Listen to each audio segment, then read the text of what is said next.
လက်ကောင်းပြောတာဆိုတာကလုံးဝရှက်စရာမဟုတ်ပါဘူးကိုဝမ်းသွားတဲ့အခါမှာစိတ်ပုံလုံးကျင်မှာနာကျင်တာတွေပုံမမှုတဲ့တပူမျိုးထက်လာပါလိမ့်နောက်တစ်ခုကဝမ်းသွားနေသေးပါတာလေဟာဒါစံတကျကုသမှုပြုလုပ်ရမယ့်အရာဖြစ်တယ်ပေါ့နော်ဆရာကတော်တော်များများကလက်ကောင်းလို့ပြောလာရင်အရင်ရှက်ကြတယ်ဒီကနေ့ကမိမိရဲ့အိမ်မှာနေထိုင်စားသောက်မှုကိုပြင်ဆင်ကြည့်မယ်ဘယ်လိုအခြေအနေမျိုးမှာစေတပြတ်တယ်လို့ဆိုဆရာဒီဗီဒီယိုမှာ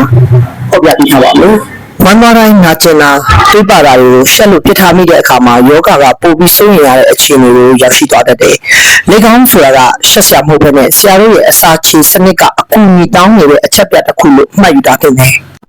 ဘာလို့စောစီးစွာကုသဖို့လိုအပ်တာလဲဆိုတော့လက်ကောင်းကိုအစာပိုင်းအစစ်မှာမစင်နေမှပြစ်ထားနေတွေးကြောနေရနေအားနေပြီးတော့ယောဂကပိုပြီးဆိုးရနိုင်တယ်။ကံကောင်းတာတစ်ခုကတော့ယောဂအစာပိုင်းမှာကိုကလက်ကောင်းကိုတိတိကျအစာအတော့နေထိုင်မှုပုံစံကိုပြပြနေနေပဲအိမ်မှာစနစ်တကျကုသနိုင်ပါတယ်။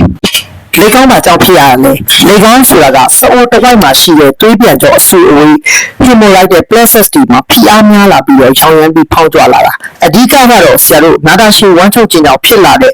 intra abdominal pressure ကနေမှတွေးပြန်ကြောတွေရဲ့အဆုတ်ရှင်တွေပျက်စီးပြီးတော့ venous congestion လို့ခေါ်တဲ့သွေးစုခဲခြင်းဖြစ်လာပြီးလက်ကောင်းကိုဖြစ်ပေါ်စေရပါ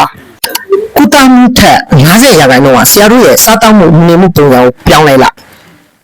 အမြင့်တဲ့များစားပြီးတော့ဝမ်းကိုဖြောပြောင်းအောင်အမြဲတမ်းရှိများတောင်းရမယ်။ဥလန်းကြောင့် peristalsis မှန်ကန်ဖို့အတွက်ရေကို hydration အနေနဲ့လုံလောက်စွာရေတောက်ရမယ်။အိမ်နာထဲမှာအကြာကြီးဖုန်းကြည့်ရင်လည်းအကြာကြီးထိုင်တာတွေ straining လို့ခေါ်တဲ့အားစိုက်ညှိထုတ်ခြင်းတွေကိုလုံးဝရှောင်ကျဉ်ရမယ်။ဒီလိုလက်ကောင်းဝေဒနာတွေတက်တာဖို့အတွက်ဆရာတို့ရဲ့ရွှေဘော်ကျွန်းကအကျော်ပြေဝမ်းမှန်မျက်စိကြည့်ရတဲ့တဘာဝအပင်တွေကမှပွေးကိုင်းနဲ့စူးကောင်းနှက်ခါ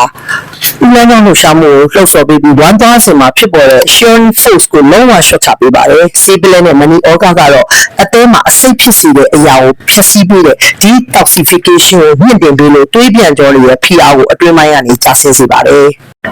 လက်ကောင်းကြောင့်စအိုနာကျင်မှုကိုတက်တာစေဖို့ရအတွက်ရေနူးတွေထဲမှာဖန်နိုင်ခြင်းကိုမကြာခဏလှုပ်ပြီးခြင်းဟာလည်း internet anal sphincter ကိုပြေလျှော့စေပြီးတွေးလက်ပတ်မှုကိုအထောက်အကူပြုပါတယ်။အသေးစိတ်တိုင်ပင်ရင်ဆရာဖောင်မှာရှိတဲ့ဖုန်းနံပါတ်နဲ့ဆက်သွယ်ဆောင်ရွက်လို့ရပါတယ်။